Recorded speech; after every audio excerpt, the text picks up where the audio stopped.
India एक massive solar revolution के बीच में खड़ा है।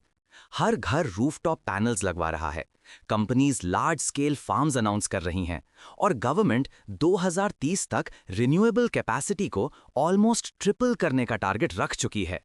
नंबर्स एक्सप्लोसिव हैं। पिछले 10 सालों में इंडिया की सोलर कैपेसिटी 2000% से ज्यादा ग्रो हुई है। ये एक बूम है। पर क्या ये बूम जेन्युइन है या एक साइलेंट बबल बिल्ड हो रहा है? सबसे बड़ा मिथ ये है कि सोलर फ्री इलेक्ट्रिसिटी दे देता है। रियलिटी ये है कि इंस्टॉलेशन कॉस्ट कम हुई है, पर मेंटेनेंस, इन्वर्टर रिप्लेसमेंट, क्लीनिंग और एफिशिएंसी लॉस रियल चैलेंजेस हैं। दूसरा मिथ, सोलर का डिमांड इनफाइनाइट है। एक्चुअल ट्रूथ, डिमांड हाई है, पर मार्केट में आज भी चीप चाइनीज इंपोर्ट्स डोमिनेट कर रहे हैं। इंडियन मैन्युफैक्चरर्स प्रेशर में हैं और मार्जिन्स डेंजरसली लो हो चुके हैं। इंडस्ट्री के बड़े players Adani solar, Tata power solar, Vikram solar, ReNew power heavy investments कर रहे हैं। लेकिन इस रेस के बीच dozens of small green startups सिर्फ हाइप पर सर्वाइव कर रही हैं।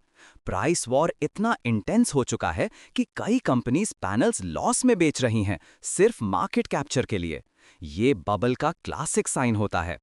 फिर आता है सबसे बड़ा red flag, over capacity. India में पैनल प्रोडक्शन कैपेसिटी रैपिडली बढ़ रही है, लेकिन डिमांड उतनी फास्ट नहीं बढ़ रही। अगर ये मिसमैच ग्रो हुआ तो 2018 के टेलीकॉम क्रैश जैसा शेकअप सोलर इंडस्ट्री का फेस बन सकता है। लेकिन बूम रियल भी है। Government PLI schemes, falling panel costs, better tech और 24/7 solar hybrid storage systems India का फ्यूचर रीशेप कर रहे हैं।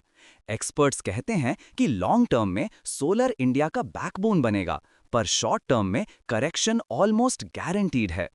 तो सोलर बूम है, पर बबल पॉकेट्स भी हैं। फ्यूचर ब्राइट है, लेकिन उनके लिए जो स्मार्ट प्लानिंग, रियलिस्टिक प्राइसिंग और long term investment strategy follow करेंगे। और जो सिर्फ हाइप चेस कर रहे हैं, उनके लिए ये बूम एक डे कोलैप्स भी बन सकता है। ये है इंडिया के सोलर रेवोल्यूशन की रियल कहानी, अपॉर्चुनिटी भी और वार्निंग भी। कमेंट योर थॉट्स, आप अगला टॉपिक क्या चाहते हैं? If you liking the content, do follow.